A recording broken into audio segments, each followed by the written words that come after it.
두 번째 시간인데요. 첫 번째 시간에 뭐 했나요? 첫 번째 시간에 뭐 했어요? 그래요. 알았습니다. 잘했어요. 정착물 하고 있습니다. 정착물. 정착물에서는 첫 번째 개념에서 정착물인 것과 아닌 것 구별했습니다. 두 번째는 토지 정착물 했죠.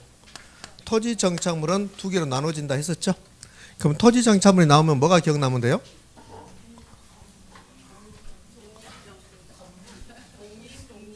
하고 싶은 대로 하세요. 그거라도 마음대로 하세요. 그거라도. 저는 토지 정착물이 나오면 1333번지가 생각나면 되겠네요. 맞잖아요. 1303번지가 생각나서 그 토지 위에 6가지가 있는데 하나는 가식 중에 수목이니까 정착물은 아니다. 그 다음에 5가지가 있는데 색깔 하나 다른 게 건물이 있었다. 건물은 정착물이 아니다. 정착물인데 독립정착물이다. 토지 소유권의 효력이 미치지 않는다.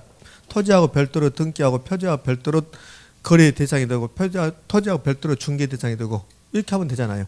나머지 것들 뭐 포장, 국어, 그다음에 나무, 돌담 이런 것들은 토지 정착물이 아니다. OX, X 토지 정착물인데 그 성격이 토지의 일부분, 토지의 구성 부분에 지나지 않는다. 토지 소유권의 효력은 당연히 미친다. 되셨죠? 자, 그거 했네요. 그다음에 세 번째 정착물의 이제 구분 기준이라는 게 있어요. 정착물 구분 기준. 얘는 잘 나오지는 않습니다. 구분 기준인데요. 얘는 사실은 책마다 약간 다른 표현을 쓰고 있어요. 근데 얘는 이렇게 해석하는 게 맞는 것 같아요. 여기에는 토지 정착물이고 여기 3번은 정착물의 구분 기준인데요. 이거는 건물에 뭐가 달라붙어 있는데 그게 정착물인지 아닌지 따져보자 그런 의미예요. 자, 그래서 이건 이제 설비라 그러는데요. 설비. 건물에 뭐가 달라붙어 있는 게 설비잖아요. 건축 설비. 그 설비가 건물인가 아닌가 그거 따져보겠다는 소리입니다. 자, 물어볼게요. 여러분들 건축법 배우고 있으니까 어느 경우가 건물이 되는 거예요? 어떤 게 건물입니까? 건물이 되기 위해서는 반드시 뭐가 있어야 돼요? 지붕이 있어야 돼요. 또요? 건물은 지붕, 기둥 또는 지붕, 벽. 그러니까 무조건 지붕이 있어야 되고 그 다음에 지붕을 받치고 있는 게 기둥이나 벽으로 받치고 있으면 그게 건물입니다. 그러니까 건물은 두 가지만 있으면 돼요. 지붕하고 뭐? 기둥. 지붕하고 벽. 그러면 건물입니다. 그러면 건물에 형광등이 들어갑니까? 안 들어가죠. 수도꼭지가 들어갑니까? 안 들어가죠. 그러니까 수도꼭지나 형광등은 건물이 아니라 건축 설비라고 그래요. 그런데 이 수도꼭지하고 형광등이 건물의 일부가 됐는가 안 됐는가 따져보는 겁니다. 그러면 건물의 일부 됐으면 그것을 정착물이라고 이렇게 표현해요. 의미하셨죠? 그러니까 지금부터 하는 것은 건축 설비들이 건물에 달라붙어 있는 게 이게 건물이 된 건물처럼 건물의 일부인 정착물인지 아닌지 따져보겠다는 소리입니다. 그러면 건물의 일부다. 그러면 정착물이라고 건물의 일부가 아니다. 그러면 정착물이 아니고 동산이라고 불러요. 동산이라고. 그럼 건물에 붙어 있는 게 엄청나게 많이 붙어 있잖아요. 지금 이 건물 안에 형광등 붙어 있죠. 이 모니터 붙어 있죠. 스피커 붙어 있죠. 선풍기 붙어 있고 저기 뒤에 가면 벽시계 붙어 있고 액자도 붙어 있고 그렇습니다. 이런 것들은 원래 건물입니까? 아닙니까? 아니잖아요. 아닌데 갖다 붙였잖아요. 근데 이 갖다 붙인 게 건물의 일부가 될 수도 있고 일부가 아닐 수도 있단 말이에요. 그거 따져보겠다는 소리입니다. 그러면 건물이 일부가 됐다? 그러면 건물 매매할 때 같이 넘어가야 돼요. 의미하셨습니까? 그래요. 그러면 한번 생각해 볼게요. 화장실에 가면 수도꼭지가 있죠. 이 수도꼭지는 원래는 건물입니까? 건물이 아닌 동산입니까? 동산이잖아요. 동산. 근데 그 과연 수도꼭지를 건물 정착물로 볼 것인지 말 것인지 지금부터 따져보겠다는 소리입니다. 그걸 정착물의 구분 기준이라고 그래요. 만약에 수도꼭지가 건물 정착물이다. 그러면 건물의 일부입니다. 그러면 이 건물 팔 때 수도꼭지를 빼가면 돼요? 안 돼요? 안 된다. 그겁니다. 그러니까 여러분이 건물을 중개합니다. 건물을 중개한데요. 수도꼭지를 건물 파는 사람이 나 이거 빼가고 싶어요. 그러면 알아서 하세요. 이렇게 하면 안 된다는 거야.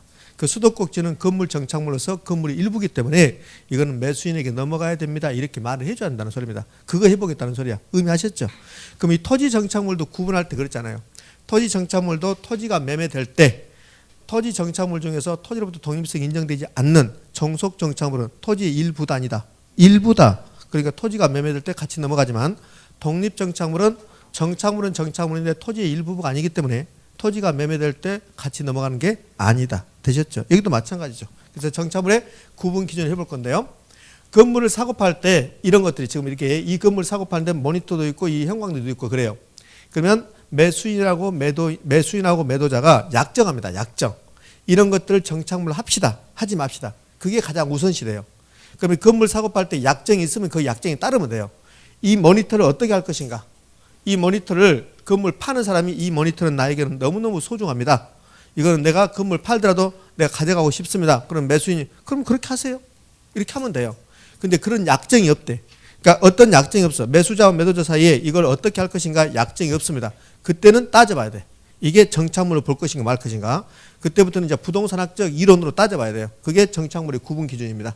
그럼 여기 정착물의 구분 기준은 약정이 있을 때 따집니까? 없을 때? 없을 때. 약정이 있으면 따질 필요가 없어요. 그냥 약정에 따르면 되니까. 의미하셨죠? 그러면 이제 약정이 없을 때 어떻게 하냐면 첫 번째요. 부착 방법을 봐요.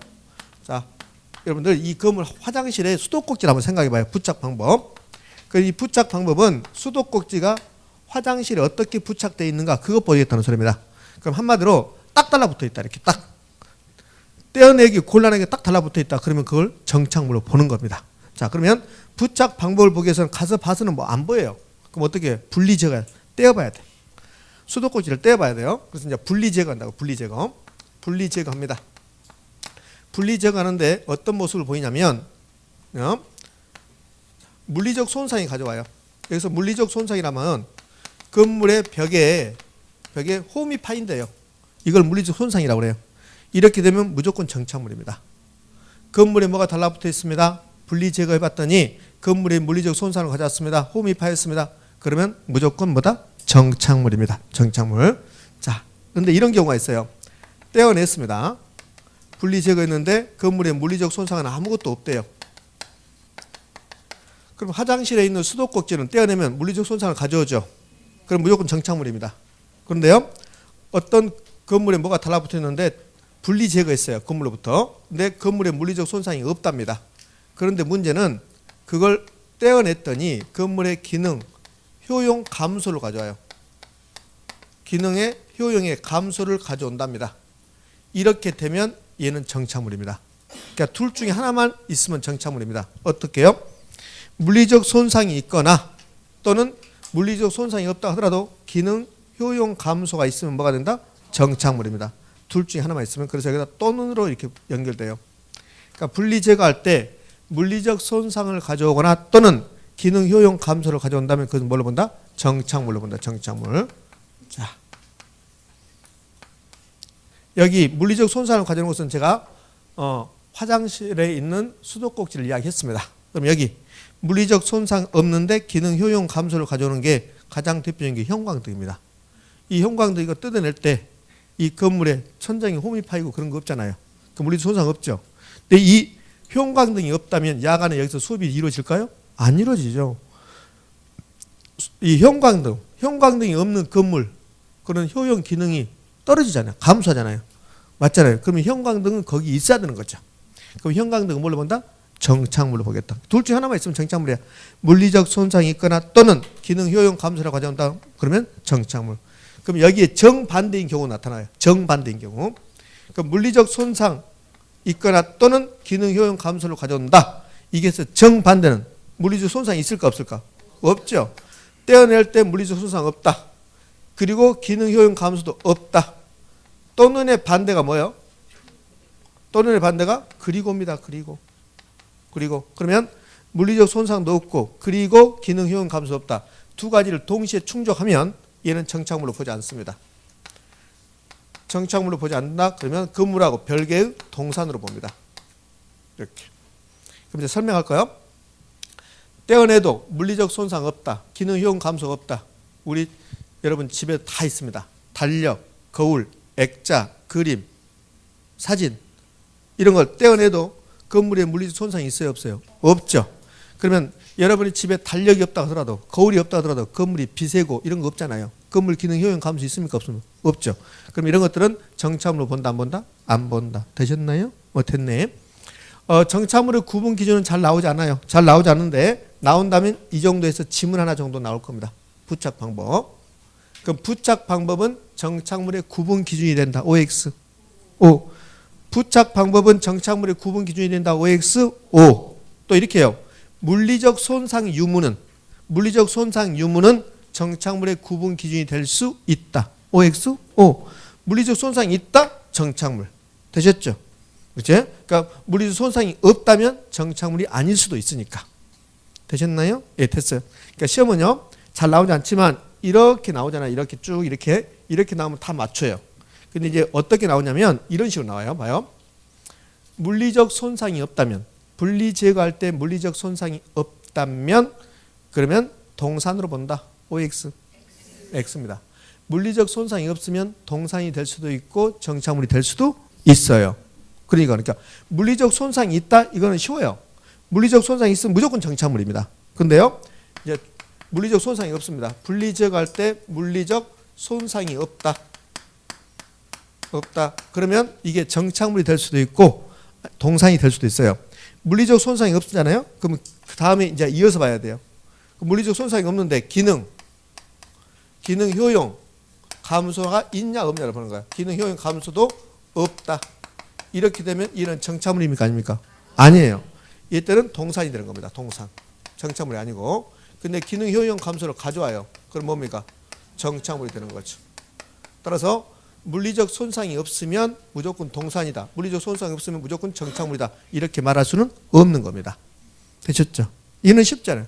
물리적 손상이 있으면 무조건 뭐다? 정착물이다. 자, 됐고. 또 그 구분 기준이 4개 나오는데요. 두 번째는 성격. 얘는 잘 나오잖아요. 물건의 성격입니다. 의미. 어떤 물건이 그 건물의 특정 위치, 특정 장소에 맞게끔 갖다 붙였다. 그러면 그것은 정착물로 봅니다. 건물마다 창문의 모습은 같아요, 달라요? 다르죠. 그러니까 이 창문은 이 건물에 맞게끔 갖다 제작해서 붙인 겁니다. 그러면 정착물입니까 아닙니까? 정착물이야. 그 물건의 성격이 정착물적 성격을 가지고 있는 거죠. 그래서 정착물입니다. 이게 안 나온다고 그랬습니다. 세 번째, 설치 의도. 건물에다 뭘 갖다 붙였습니다. 설치했습니다. 그 설치 의도가 항구 의도를 가지고 있다. 건물의 가치를 높일 목적으로 갖다 설치했다. 그러면 정착물입니다. 그런데 한 달 동안만 임시적으로만 설치할 의도를 가지고 있다. 그러면 정착물이 아니다? 아니다. 정착물은 항구적 의도를 가지고 있어야 되니까. 이 두 개는 별로 안 나옵니다. 자, 네 번째는 설치자. 누가 설치했냐? 또는 당사자의 관계 이렇게요. 자, 얘는 이런 두 가지만 기억하시면 됩니다. 집 주인이 설치했다. 이 건물 주인이 물건을 설치했다. 그럼 이 건물의 가치를 증가시킬 목적으로 봅니다. 그럼 정착물입니까 아닙니까? 정착물이죠. 이제 문제는 임차인이 설치한 겁니다. 임차인. 그래서 여기서 임차인 설치가 나와요. 임차인 설치한 물건. 임차인 설치한 물건을 임차인 정착물이라고 그래요. 제가 이 건물이 임대차 있습니다. 임대차 기간이 2년입니다. 2년 동안만 햇빛을 가리기 위해서 블라인드를 설치했습니다. 그럼 저 블라인드는 항구적 의도가 있어요 없어요? 없죠. 정착물일까 아닐까요? 아닙니다. 따라서 임차인 설치한 물건은 원칙적으로 정착물로 보지 않습니다. 정착물로 보지 않고 동산으로 봅니다. 그럼 누구 겁니까? 임차인 거죠. 근데 예외적으로 정착물이 될 수도 있어요. 약정합니다. 약정. 무슨 약정을 하냐면 저 블라인드 설치할 때 200만 원 들어갈 것 같아요. 그래서 임차인, 임대인이 찾아갑니다. 200만 원인데 절반씩 합시다. 그러니까 절반하고 당신이 100만 원, 나 100만 원. 임대차 기간 끝나고 내가 그대로 두고 가겠습니다. 저거 철거하지 않고 가겠습니다. 그럼 이제 항구적 의도가 있는 겁니다. 그러면 뭘 본다? 정착물. 따라서 약정한다면 정착물이 될 수도 있습니다. 얘는 동산이고. 그러니까 임차인 설치한 물건은 원칙적으로 정착물로 본다. OX, X. 정착물은 게 아니라 동산으로 본다. 예외적으로 정착물이 될 수도 있다 없다? 있다. 자, 이제요. 건물을 사고 팔 겁니다. 얘는 이제 임차인 설치했고 건물에 뭐가 달라붙어 있어요. 달라붙어 있는데 매수인과 매도인 사이에서 건물을 사고 파는데 건물에 뭐가 달라붙어 있어요. 그럼 이게 정착물인지 아닌지 따져봐야 되잖아요. 그럼 정착물이 되면 건물의 일부, 정착물 아니고 동산이면 건물의 일부가 아니죠. 그래서 건물에 뭐가 달라붙어 있습니다. 그러면 정착물인지 아닌지 따지려면 가장 먼저 약정을 봐야 되겠죠. 그럼 약정이 있으면 약정에 따르면 돼요. 약정이 없으면 이거 봐야 돼 이제. 약정이 없으면 부착 방법도 따져보고 설치 의도도 따져보고 성격도 따져보고 누가 설치했는가도 따져봐야 돼요. 근데 네 가지를 봐도 모르겠다는 겁니다. 도대체가. 매수인과 매도인 사이에 어떤 물건이 정착물 여부가 여가 불분명하다. 불분명. 그러면 어떻게 할 것인가? 그럼 여기가 뭐가 붙어 있습니까? 안 붙어 있습니까? 지금? 붙어 있으니까 이렇게 논쟁을 하는 거지. 이제 붙어 있으니까 정착물이 아니라 따져보는 거죠. 안 붙어 있으면 안 따져보겠죠. 그럼 붙어 있으니까 붙어 있는 그 자체를 존중해줘요. 그럼 붙어 있으면 뭘 봐야 돼요? 정착물. 이때는 정착물로 보는 겁니다. 불분명하다? 그러면 정착물로 보는 거죠. 정착물로 보면 건물의 일부가 됐죠. 건물의 일부가 되면 소유권은 누구에게 넘어갑니까? 매수인에게. 매수인에게 이전된다. 여기까지가 정착물에 관한 내용입니다. 자, 됐어요. 여기까지 해서 이제 부동산의 개념이 거의 끝났다고 보시면 됩니다. 자, 책을 전공 보고 갈 겁니다. 책.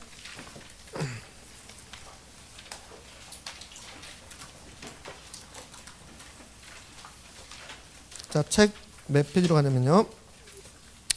책 18페이지 가면 복합 부동산과 복합 개념의 부동산 나왔습니다. 우리 책은 복합 부동산부터 나왔네요. 그 복합 부동산에서는 거기 1번 바로 위에 가면 처음에 복합 부동산 나오면서 토지와 건물을 법률상 쭉 나오잖아요. 그래서 두 번째 줄은 이처럼 토지와 그 정착물이 각각 독립된 거래의 객체이면서도 마치 하나의 결합된 상태로 다루어져 부동산 활동의 대상으로 인식될 때 이름을 한다. 복합 부동산을 한다. 이건 개념이네요. 자, 1번의 세 번째 줄 복합 부동산은 법률적 개념이 아니라 무슨 개념이다? 부동산 활동상의 개념이다. 이거하고 2번은 무슨 평가? 일괄평가. 그것만 체크하시면 되겠네요. 자, 그렇게 하고 이제 19쪽 가면 부동산의 개념이 뚝 나왔습니다. 개념 넘어갔던 20페이지 물리적 측면의 부동산 나왔네요. 저는 기술적 개념을 하고 있잖아요. 공간 밑에 설명 나오죠. 21페이지 설명 나오죠. 그것은 나중에 지금 공부할 겁니다. 자, 넘어갔더니 22페이지 가면 이런 게 나와요. 22페이지에 가운데쯤에 물을 이용할 수 있는 권리 이렇게 나왔죠. 플러스 스터디에서 그거 필요 없습니다. 필요 없어요. 그 다음에 23쪽 위치에 대해서 다 필요 없습니다. 환경, 자연 다 필요 없습니다. 넘어갔어요. 24페이지 경제적 측면의 부동산이죠. 자산, 자본 이 5가지 타이틀만 알면 되고 밑에 자본 밑에 뭐 현장 자원, 상품 자원 나오죠. 다 찢어버리라고 그랬습니다. 제가 다 필요 없어요. 자, 25쪽 갑니다. 25쪽 갔더니 법률적 측면의 부동산, 협의의 부동산은 토지하고 정착물이죠. 근데 그 토지에 보면 동그라미 1번 민법 211조 그 다음에 마지막 25페이지 마지막에 2번 민법 212조 나오죠. 그 두 개 1번, 2번에다가는 동그라미 하나씩 빨간 걸 해두세요. 나중에 공부가 되면 그 부분은 좀 구분하셔야 됩니다. 어디 한지 모르는 사람도 있다. 큰일 났네. 옆에 언니한테 물어보세요. 모르겠으면. 자, 26조 가면 그러면 정착물 나왔습니다. 정착물 나오면서 동그라미 2번 정착물의 구분 기준 나왔죠. 그 구분 기준에서 거래 당시 어떤 물건이 정착물로 간주되면 부동산의 일부로 취급되어 매수인에게 이전되므로 그 물건이 정착물인지를 구분하는 것은 중요하다. 중개사가 이게 정착물인지 아닌지 말해줘야 되잖아요. 그래서 중요하다 그 말이고, 그 밑에요. 이때 어떤 물건이 정착물인지 아닌지를 불분명할 경우는 뭘로 간다고 한다? 정착물로 간주해서 누구에게 이전된다? 매수인에게 이전된다. 그리고는 이제 정착물의 구분 기준이 나왔습니다. 부착 방법, 성격, 당사자의 의도, 이게 설치 의도입니다. 되셨나요? 그 다음에 27쪽으로 와서 두 번째 줄, 그러나 이렇게 나왔습니다. 두 번째 줄 가운데 찾으셨나요? 그러나 임차인이 자신의 필요에 따라 설치한 상품 진열대나 선반, 이게 임차인이 설치한 물건, 이것을 임차인 정착물이라고 그래요. 얘는 원칙적으로 부동산 정착물로 본다 안 본다? 안 보고 임차인 것이고 뭘로 본다? 동산으로 본다. 예외적으로 정착물이 될 수 있다 없다? 있다. 약정한다면 되셨죠? 그 밑에 정착물의 구분 기준 나왔는데 앞에 있는 것을 정리한 겁니다. 되셨습니까? 예, 그래요. 자, 됐고 이렇게 해서 이제 정착물 끝냈습니다. 그러면 부동산의 개념이 끝났고 29페이지 가면 부동산의 분류가 나올 겁니다. 부동산의 분류 역시 한 문제 출제되는데 다 맞춰야 됩니다. 그럼 부동산의 분류가 나오면 책에 잡으면 두 개가 나눠져야 되죠. 어떻게요? 토지의 분류와 주택의 분류로 나누어진다. 토지의 분류와 주택의 분류로 나눠지는데 주로 시험은 뭐에 나온다? 토지의 분류에서 나온다. 그래서 토지의 분류를 중점적으로 공부할 겁니다. 토지의 분류도 또 세 개로 나눠집니다. 어떻게 나눠지냐면 국토 계획 및 이용에 관한 법률에서 나누는 거, 토지를. 그다음에 공간정보법에서 토지를 나누는 거. 그다음에는 부동산 활동 측면, 토지를 이용 측면에서 나누는 거, 이렇게 세 가지로 나눠져요. 자, 책 보지 말고 강의 노트를 한번 봐보세요. 4쪽에. 그러면 부동산의 분류, 토지의 분류, 주택의 분류 이렇게 나왔을 겁니다. 되셨죠? 토지의 분류에서 첫 번째 국계법상 분류, 용도지역, 용도지구, 용도구역. 우리 공법 선생님한테 자세히 배우고 있죠? 용도지역은 4개였잖아요. 도시지역, 관리지역, 농림지역, 자연환경, 보존지역. 또 세 분 되죠? 용도지구 몇 개 배웠습니까? 용도지구 몇 개 있다던가요? 아, 그러구나. 용도구역이 5개. 용도지구는 아마 10개 정도 될 겁니다. 뭐 개수가 중요한 게 아니니까. 용도지구는 아직 안 배웠나 보네요. 용도지구는.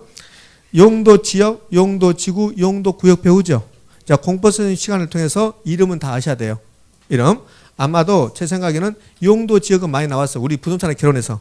그러니까 공법 내용인 국계법 내용이 우리 부동산에 결혼해서 용도지역 나오고 용도지구도 나오고 용도구역도 나오는데, 근데 용도지역은 이름까지 다 나왔어요. 이름까지. 근데 용도구역이 5개 가지거든요. 그 용도구역이 우리 시험에 나올 수 있단 말이에요. 부동산에 결혼해서. 용도구역 5가지 이름 다 기억하셔야 돼요. 이렇게 나올 수 있단 말이에요. 봐봐요. 군사시설 보호구역을 주는 거야. 그럼 다음 중 용도구역이 아닌 거 이렇게 해요. 그럼 용도구역이 아닌 거 그러면서 군사시설 보호구역이야. 끝난 것은 전부 다 구역으로 끝나. 개발제한구역, 군사시설 보호구역, 수산자원 보호구역. 다 구역으로 끝나니까 이 구역이 도대체 용도구역인가 아닌가 구별하기 힘들단 말이에요. 무슨 말 되셨죠?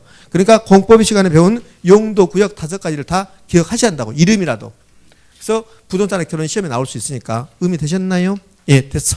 그것은 이제 5, 6월 과정에서 제가 국계법상에서 국토 계획 및 이용에 하는 법률인데 부동산의 결혼에서 나올 법한 것은 제가 그때 다 알려드릴 거야. 그러니까 지금은 참으시라고. 무슨 말인지 아시겠습니까? 네, 그 밑에 공간정보 구축 및 관리 등의 법률상의 분류. 얘는 우리 시험에서 한 4번인가 5번 나와요. 어떻게 나오냐면 다음 중 지목인 것은, 다음 중 지목이 아닌 것은 이런 식으로. 지금은 공시법 선생님한테 잘 배우죠? 홍 선생님한테 잘 배우고 있죠? 그렇지. 우리하고는 홍 선생이 2명이나 있어. 그렇잖아요. 제가 어떤 학원에서 수업을 하는데 거기는 민법 선생 홍 선생이야. 거기는 개론도 홍이고 민법도 홍이고. 이런 홍씨들이 왜 그런지 몰라. 그래요.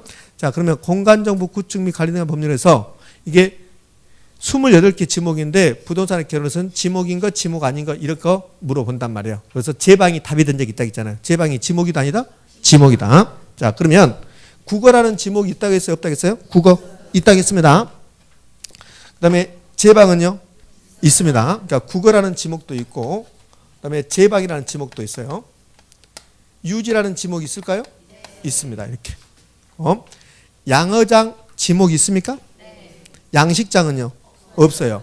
양식장이 없고 양어장이 있는 겁니다. 양어장. 그래요? 자, 그것도 구별할 필요가 있어요. 이렇게. 자, 유적지는 있습니까? 유원지는 있어요. 유원지. 유원지는 있어요. 그러니까 유지하고 유원지는 지목입니다. 근데 유적지는요? 지목이 아니에요. 유적지는 지목 아닙니다. 사적지가 지목이에요. 사적지. 정묘 사적 그러잖아요. 그럼 식으로 사적지는 지목인데 유적지는 지목 아닙니다. 근데 유지, 유원지 그러니까 유적지도 꼭 지목처럼 느껴집니다.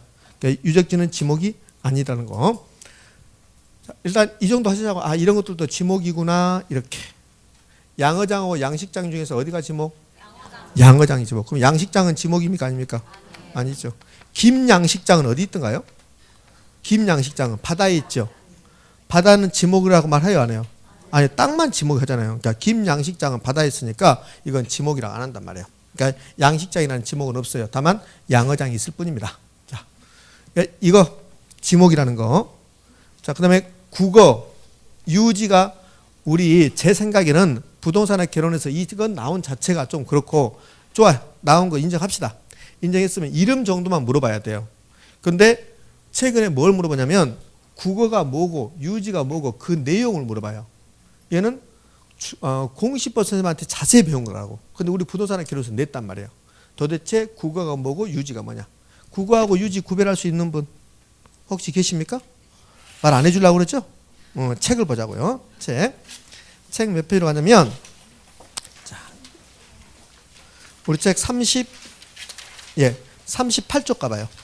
38쪽에 이렇게 나왔습니다. 공간정보 구축 및 관리 등에 관한 법률사항이 불어 나오죠.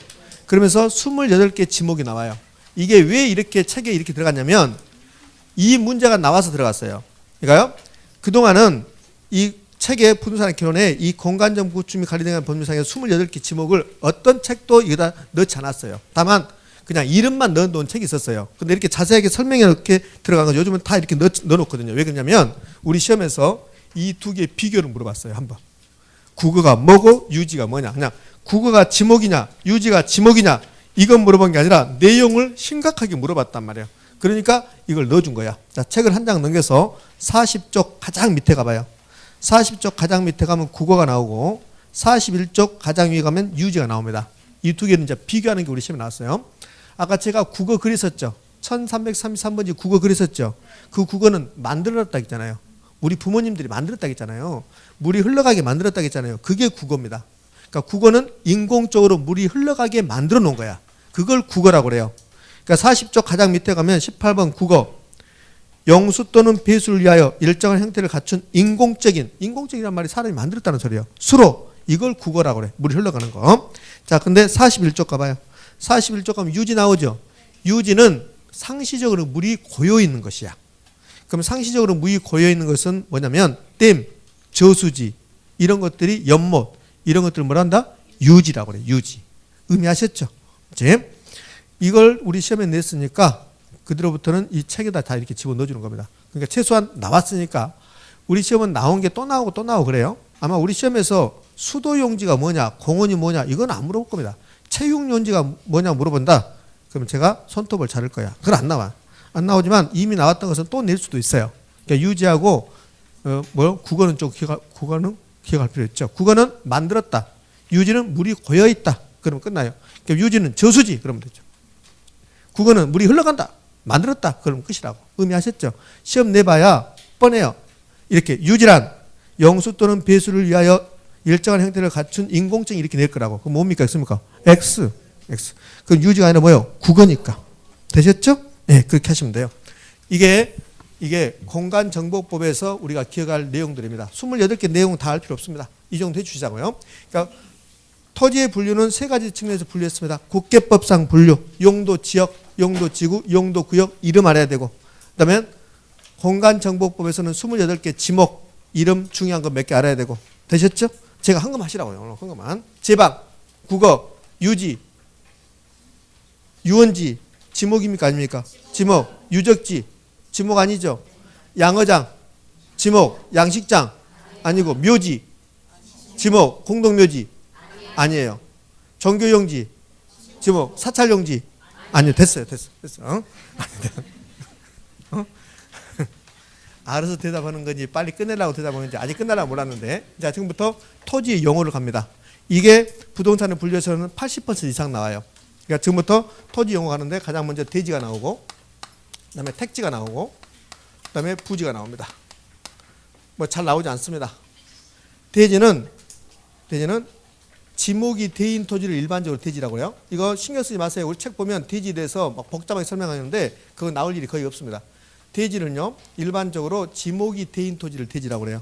그 다음에 그냥 말하는 대지가 있고 건축법상 대지가 있고 그래요. 우리 책은 건축법상 대지를 막 설명하고 있습니다.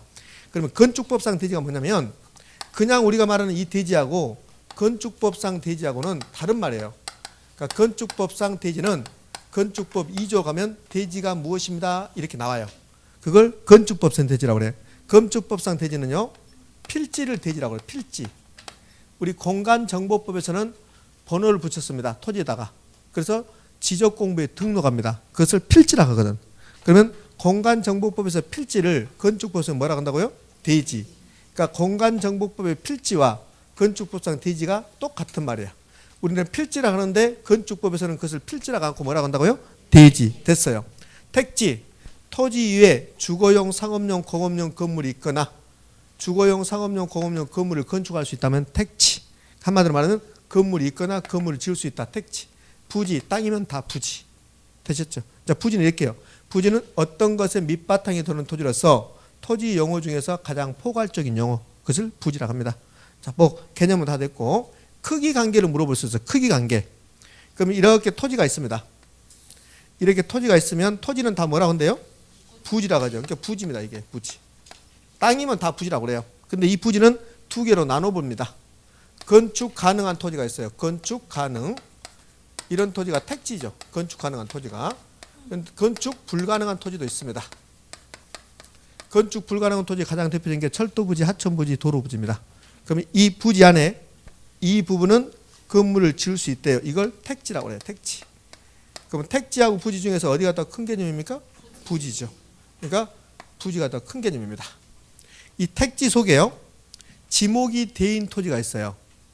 이 지목 28개 지목 중에서 지목이 대가 나오거든요. 이 지목이 대인 토지를 일반적으로 대지라고 그래요. 그럼 여기에 지목이 대인 토지가 있습니다.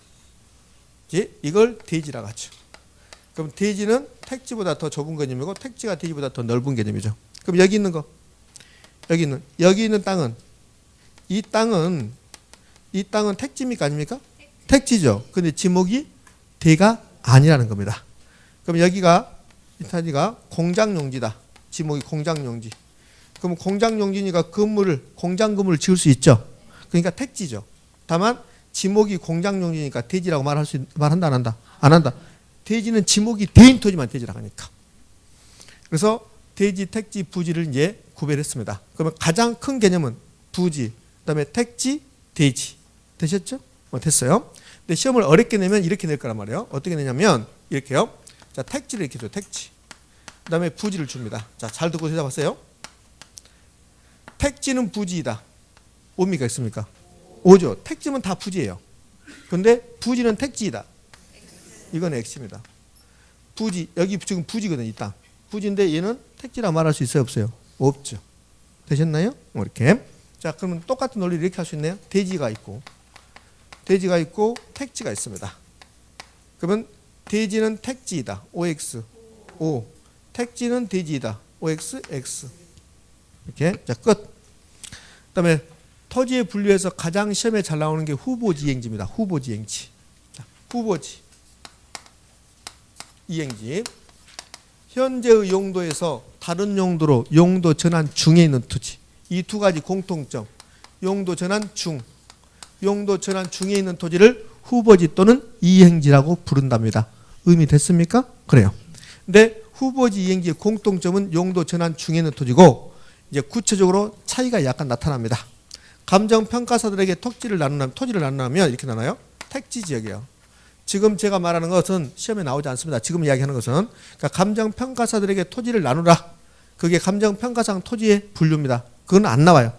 근데 감정평가사들은 택지 지역, 그다음에 농지 지역, 임지 지역 이렇게 세 개로 나눠요. 예.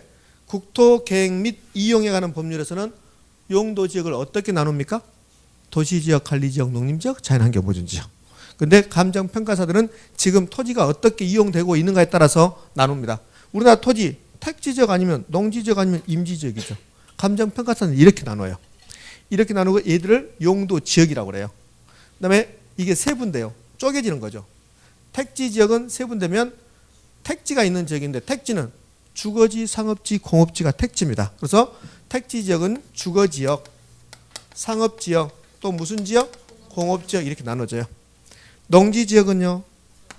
농사짓는 지역인데 밭농사전, 논농사답, 그다음에 가수원 이렇게.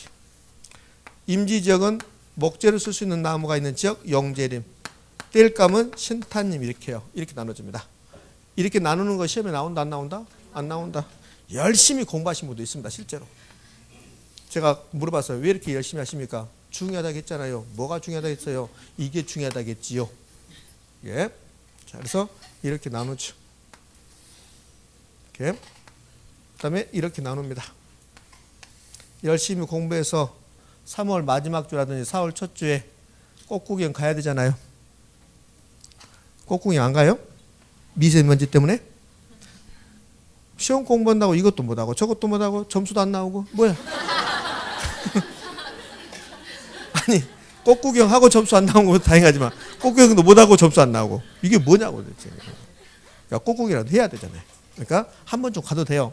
그러니까는 지금 열심히 하셔야 되지. 근데 꼭 그런 분이 있다. 꽃구경 갈 때 또 요약지 좀 가져가. 강의노트 가져가. 잊어버리고 와. 어디가 있는지 몰라. 꼭 그런 일이 발생해. 아예 가져가지 말고 핸드폰에 찍어가라고 몇 번 말하잖아요. 그런 분 안 계신가요? 이번에 설에 가가지고 어디다 두고인지도 몰라. 친정집에 전화 친정어머니 책은 아무것도 없다. 이렇게.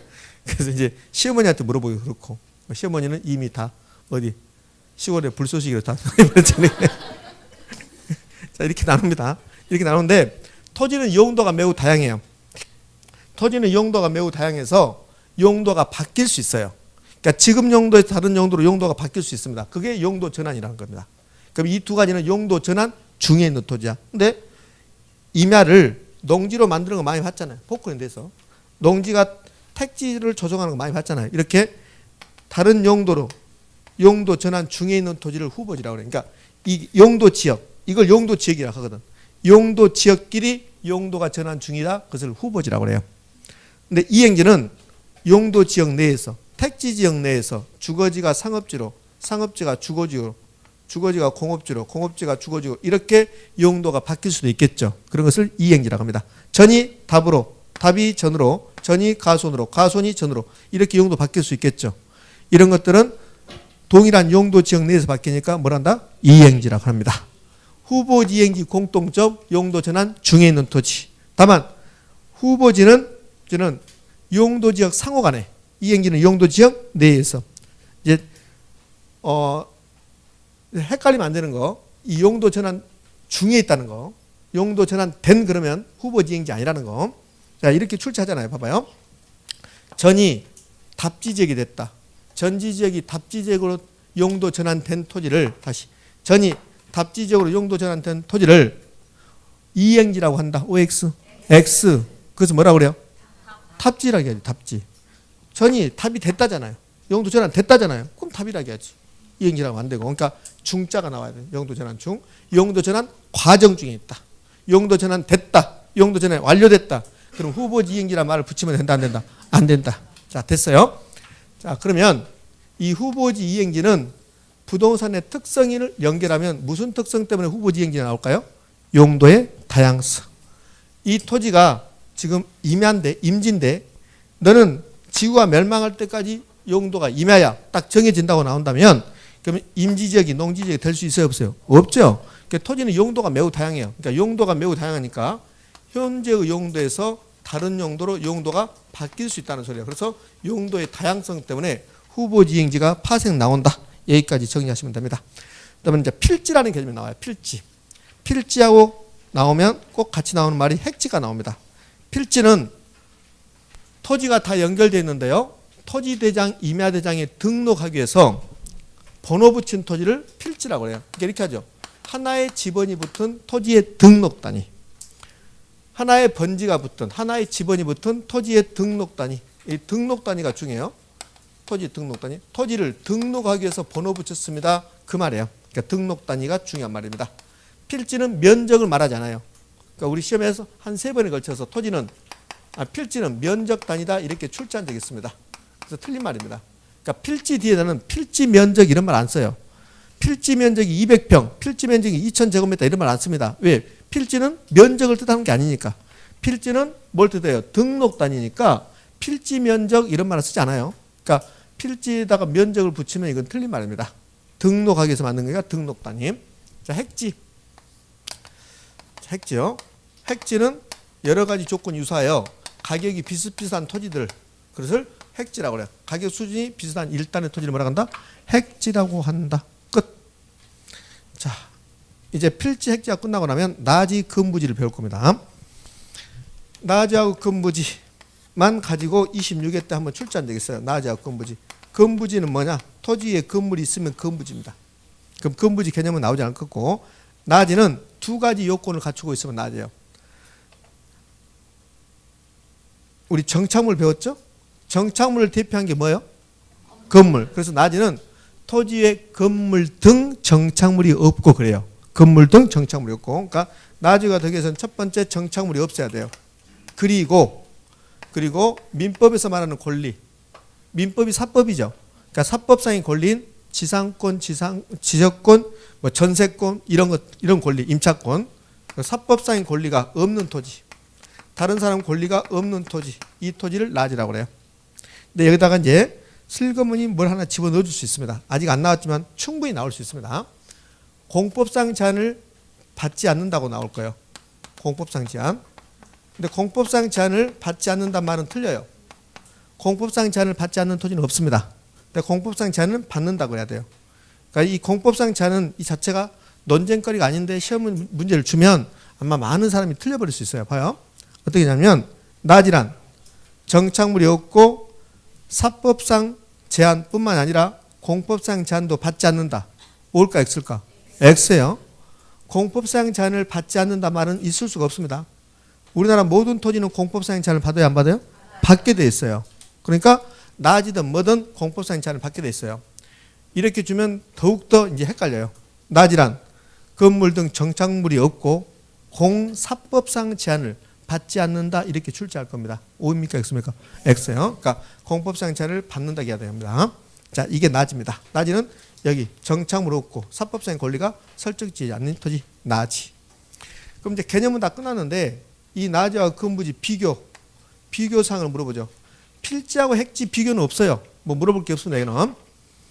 네, 나지하고 근부지는 비교를 물어봐요. 뭘 물어보냐면 똑같은 토지인데 나지 상태의 가격과 근부지 상태의 가격을 물어봐요. 어떤 경우가 나지로 있을 때가 비싼지 근부지로 있을 때가 비싼지 이걸 물어볼 수 있습니다.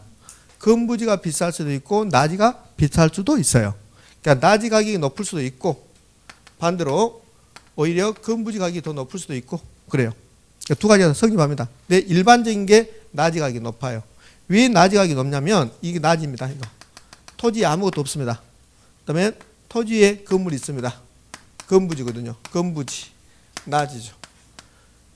나지하고 건부지 둘 중에서 구입을 해서 건물을 짓는다면 나지를 사는 게 훨씬 더 유리합니다. 나지를 사면 언제든지 위에다가 건물을 이렇게 건축할 수 있어요. 이렇게. 근데 건부지를 사면 이걸 철거해야 되거든요. 철거의 번거로움이 있습니다. 그래서 일반적으로 나지를 샀을 때 건부지보다는 훨씬 더 토지 소유자가 사용 수익이 편리하게 돼 있어요.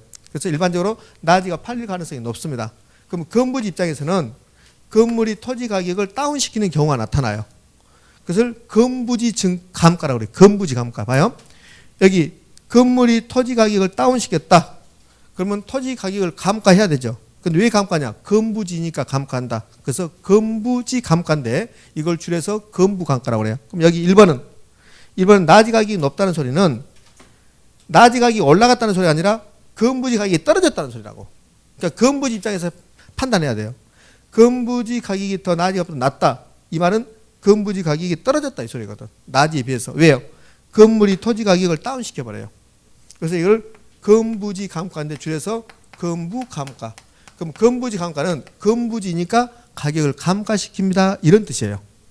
이런 뜻. 근데 반대로 이렇게 이 토지가 속한 지역이 규제가 강화되는 가장 대표적으로 그린벨트에 속한다면 오히려 건물이 있는 땅이 비싸져요. 그때는 건물이 토지 가격을 높여줘요. 희소하니까. 됐죠? 그러니까 그린벨트 등 규제가 강화되면 오히려 건부지니까 가격이 높아져요. 건부지니까. 이 말은 건물이 토지 가격을 높일 수 있다는 소리죠. 그런 경우를 건부지 증가라고 하는데 이걸 줄여서 건부 증가라고 불러요. 그러면 건부 감가와 건부 증가 중에서 어떤 것이 발생한가에 따라서 나지 가격이 높을 수도 있고 건부지 가격이 높을 수도 있다는 겁니다. 되셨나요? 그러니까 일반적인 게 건부 감가입니다. 그러면 일반적인 게 건부 감가면 일반적으로 나지 가격이 더 높다는 겁니다. 근데 건부지 가격이 높을 수 있다 없다? 있다는 거예요. 되셨죠? 규제가 강화되면 됐습니다. 26회 때는 이렇게 출제했어요. 뭐라고 출제했냐면 틀린 거 고르라고 그래요. 나지하고 건부지가 틀린 거. 그러면서 뭐라고 하냐면 이렇게요. 건부 감가 때문에 건부지는 나지 가격보다 더 높게 평가된다 이렇게 했습니다. 다시요. 건부 감가 때문에 건부지는 나지보다 더 높게 평가된다. OX, X. 건부지가 높게 평가될 수 있죠. 그래서 건부 증가입니까? 감가입니까? 증가. 근데 감가라고 시험에 출제했단 말이에요. 이게 건부지, 나지에 관한 겁니다. 자, 이제 공지라는 개념을 갈까요? 공지. 공지는 비어있는 토지를 공지라고 해요. 건물 짓지 못하고 비어두는 토지를 공지라고 합니다. 건폐율을 배우셨죠? 자, 건폐율. 하나의 토지에서 토지 소유자가 자기 마음대로 건물 짓지 못하고 건폐율 제약 때문에 건물 짓지 못하고 비어둔 토지를 말한다? 공지라고 한다. 공지. 듣기 앉아서 듣기 편하죠? 저는 매우 불편합니다. 선생님 왜요? 어제도 하고 어제도 주야로 하고 그제도 주야로 하고 오늘 또 하고 밤에 또 하고 내일 또 하고 주야로 이러다 미치지 않을까? 자, 이렇게 번호 붙인 토지를 뭐라고 그래요? 필지. 좋아, 필지. 이 필지를 건축법에서 뭐라고 합니까? 이게 이제 건축법에서는 대지라고 합니다. 대지. 그럼 이 토지 면적이 1000제곱미터라고 해요. 1000제곱미터. 자, 한 번이라도 필지, 이 필지는 1000제곱미터다. 이 필지의 면적은 1000제곱미터다. 필지 면적은 1000제곱미터다. 이런 말 들어보셨어요? 안 들어봤을 거예요? 지금 처음 들어볼 겁니다. 근데 이 말은 많이 들어보시죠? 대지 면적이 1000제곱미터다. 맞잖아요. 그렇지. 필지는 면적 단위라고 했습니까? 아니라고 했습니까? 아니라고 했잖아요. 필지는 면적을 붙이는 게 아니에요. 그러니까 필지 뒤에는 면적을 안 붙입니다. 필지는 등록 단위니까. 그러니까 필지는 면적 나오면 틀린 말 하겠잖아요. 근데 얘기를 필지, 이거 100번이니까 필지 맞아요. 근데 이 토지의 면적이 1000이다. 근데 필지 면적이 1000이다. 이렇게 안 불러요. 대지 면적이 1000이다. 이렇게 부른다고. 됐나요? 시험은 안 나와요. 그래서 이 대지 면적이 1000입니다. 근데 건폐율은 건물을 건축할 수 있는 비율이라고 했잖아요. 건폐율이 60%다. 그러면 대지 면적 중에서 60%만 건물 지으세요. 그 말이고. 그럼 이때 건축 면적은 1000 중에서 60%만 건물 지어라. 그러면 얼마가 됩니까? 600제곱미터가 되는 거죠. 그러면 건물 지으면, 건물을 건축하면 이렇게 이 부분이 건축 면적이고 나머지 이 부분은 건물 못 짓는다겠죠. 그래서 뭐라고 한다? 공지라고 그래요. 공지. 공지. 되셨나요?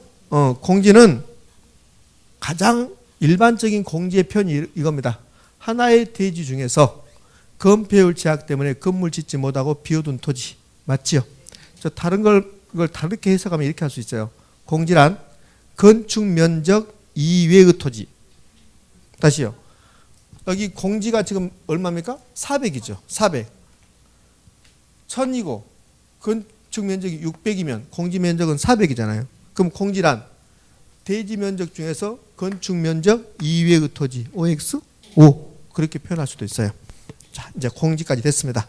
맹지하고 대지 나왔는데 뭐 시험에 나올 일이 거의 맹지는 나왔는데 대지는 시험에 나올 일이 거의 없을 겁니다. 자, 그래도 한번 보자고요.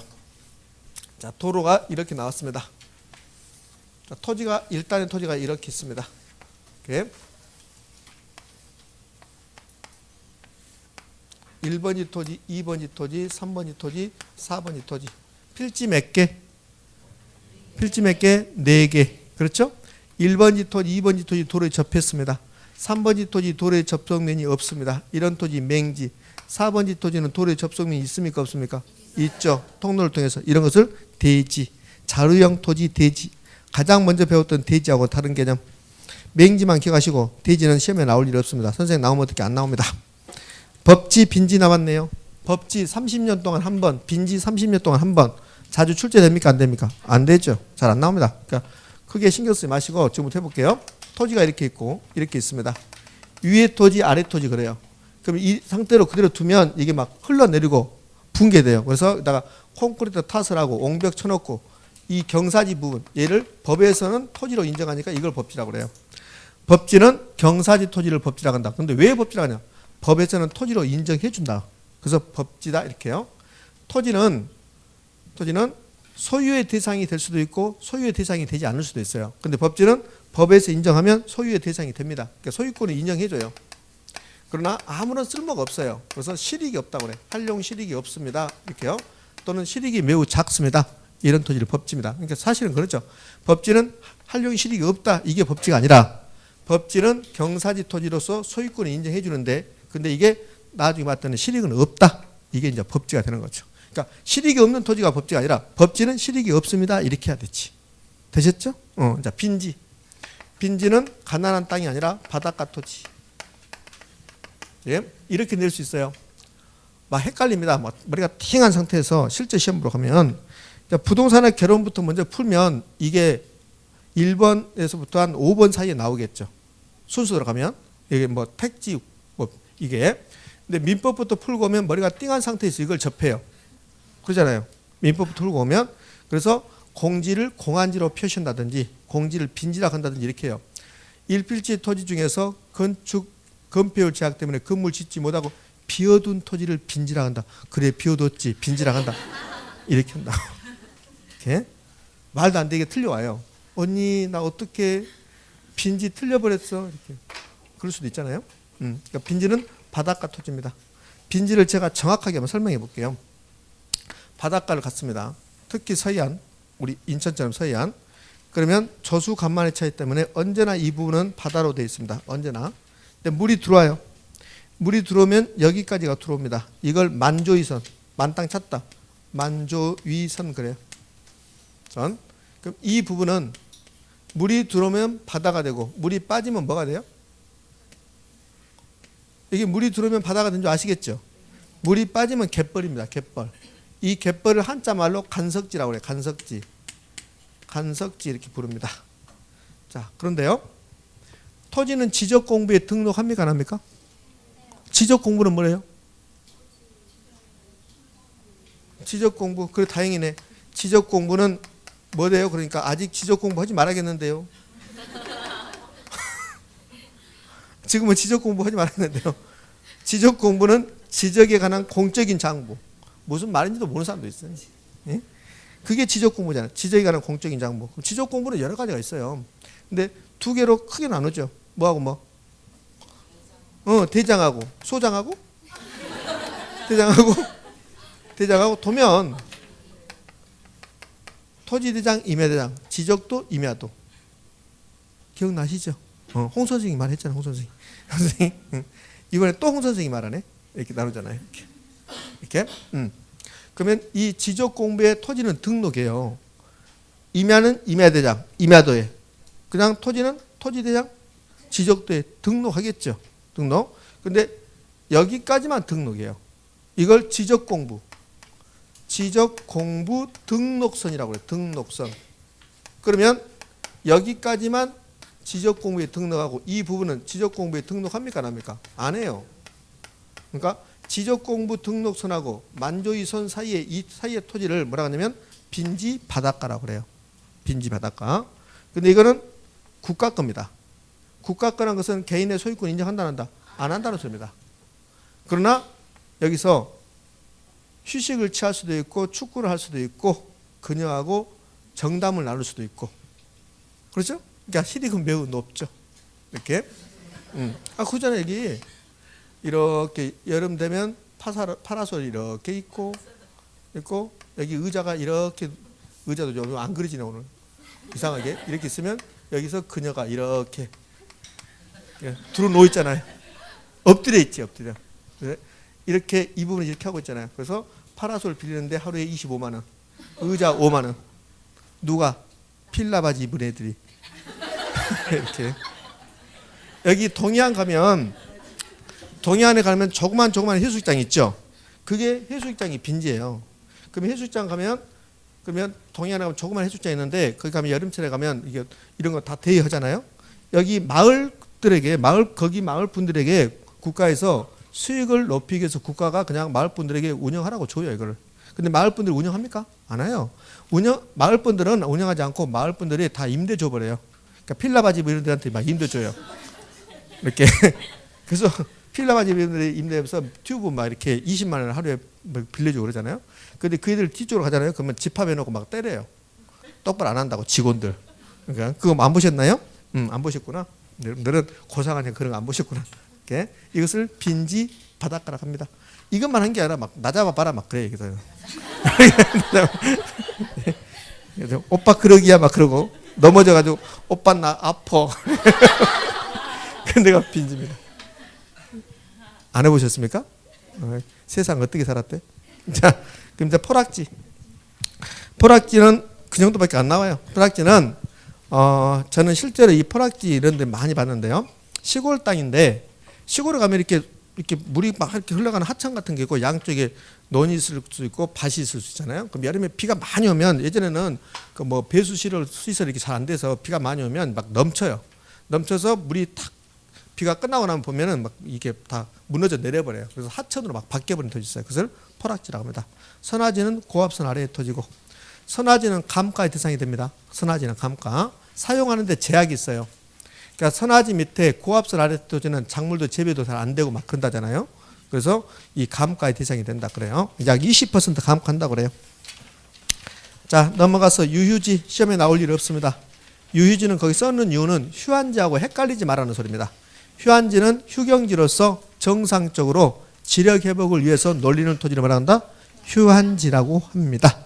자, 강의 노트는 여기까지인데 우리 책은 이것 외에 다른 것도 있습니다. 소지도 있고 원지도 있고 미성숙지, 성숙지 이런 거 있는데 그런 거 시험에 나올 일이 없고 소지만 소지를 다른 말로 원지라고 그래요. 소지, 원지는 택지로 개발되기 전에 자연 상태의 토지를 뭐라 한다? 소지, 원지라고 합니다.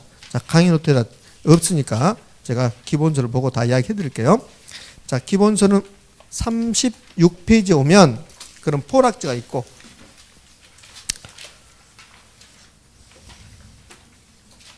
그 다음에 한계지 나오죠?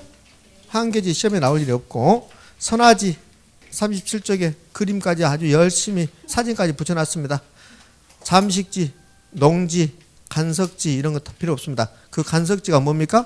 갯벌. 그걸 이제 간석지가 갯벌인데 시험에 나올 일이 없고 소지, 택지 등으로 개발되기 이전에 자연 상태 그대로 토지를 뭐란다? 소지. 다른 말로 뭐요? 원지 이렇게. 성숙지, 미성숙지, 한지, 채비지. 한지, 채비지는 어느 선생님이 말하던가요? 공법 선생님이 도시개발법에서 말할 겁니다. 자, 그때 들으시면 되고 이렇게 해서 이제 토지의 분류까지도 마무리합니다. 자, 책은 어디로 가냐면 43쪽 가봐요. 42쪽부터네. 42쪽 가면 하단부에 주택의 분류 나오죠. 주택의 분류는 건축법상 주택의 분류, 주택법상 주택의 분류가 나오는데 건축법상 주택의 분류는 그나마 괜찮아요. 그런데 주택법상 주택의 분류는 좀 어렵습니다. 주택법상 주택의 분류는 도시형 생활주택도 있고 막 복잡합니다. 근데 건축법상 주택 분류는 오늘은 알고 와야 돼요. 건축법은 주택이 두 가지입니다. 단독주택과 공동주택 있다. 그러니까 이름만 알면 돼요. 이름만. 단독주택은 다시 단독주택, 다중주택, 다가구주택, 공간입니다. 그러면은 공동주택은요. 아파트, 연립, 다세대, 기숙사 이걸 공동주택이라고 그래요. 제가 공동주택 기억할 때 앞머리 따서 저하고 배웠죠? 안 배웠습니까? 그랬구나. 안 배웠으면 하면 돼 지금부터. 눈빛이 안 좋아. 안 배웠는데 왜 배웠다가 그냥 와 그러게. 이름만 알자고 이름만. 건축법상 주택이 분류가 있어요. 건축법상. 그럼 건축 보면 단독주택이 있고 무슨 주택이 있어요? 공동주택이 이렇게 있어요. 이렇게. 그러면 단독주택에는 또 네 가지가 있습니다. 그냥 단독주택이 있고 다중주택이 있고 다가구주택이 있고 그 다음에 공간이 있어요. 예, 알았어요. 쉽게요. 정신이 없습니다. 몸이 움직이고 허리 아프겠어. 공동주택은 띵동 띵동 하는 아파트. 금형 노래방 띵동 띵동. 아파트 누르면 띵동 띵동 빰빰빰 이렇게 나가. 띵동. 자, 연립주택. 그다음에요. 다세대 주택. 그다음에 기숙사. 여러분 주택법 열심히 공부했을 거니까 주택법에서는 기숙사는 주택이든가 아니든가요? 아닙니다. 무슨 주택? 준주택. 주택법에서는 기숙사를 준주택이라고 해요. 주택이라고 안 해요. 건축법에서는 주택으로 봅니다. 그래서 이제 이름 해야 되고 이상하게요. 이 부동산에 결혼해서 주택에 대해서 5번인가 나오는데 4번인가가 답이 다중주택이에요. 이 다중주택이 답이 잘 돼요. 다중주택. 네, 이름만 알고 가는데요. 여기 단독주택은 필요 없고 공동주택 보자고요. 공동주택, 아파트, 연립, 다세대, 기숙사 이렇게. 근데 이 다를 해보면 안 돼. 봐요. 공동주택은 연, 세, 기 이렇게 하시라고. 아연, 세, 기. 아연, 다기 하는 순간 큰일 나. 아연, 다기 하면 이 다가 무슨 나인지 몰라. 이게. 이 다가 다중인지 다가구인지 다세대인지 모른다고. 아연, 다기 하면. 그래서 뭐요? 아연, 세기. 아연, 세기. 이게 뭐요? 공동주택입니다. 이렇게 나온 적도 있다니까요. 다음 중 건축법상 공동주택이 아닌 것 그랬습니다. 그래서 다중주택이 답이었어요. 다중주택. 그다음에 다중주택이 뭐가 다중주택이냐면 하숙집이 다중주택이에요. 하숙집. 하숙집. 그럼 시험에서 하숙집이라고 나올까 안 나올까? 안 나와요. 하숙집이 뭐냐면 학생, 직장인이 장기간 거주하는 거. 그게 하숙집이잖아요.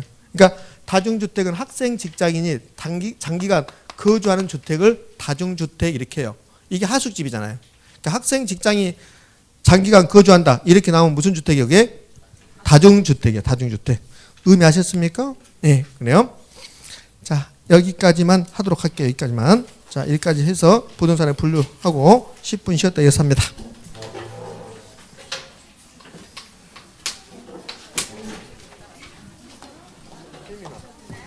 아니,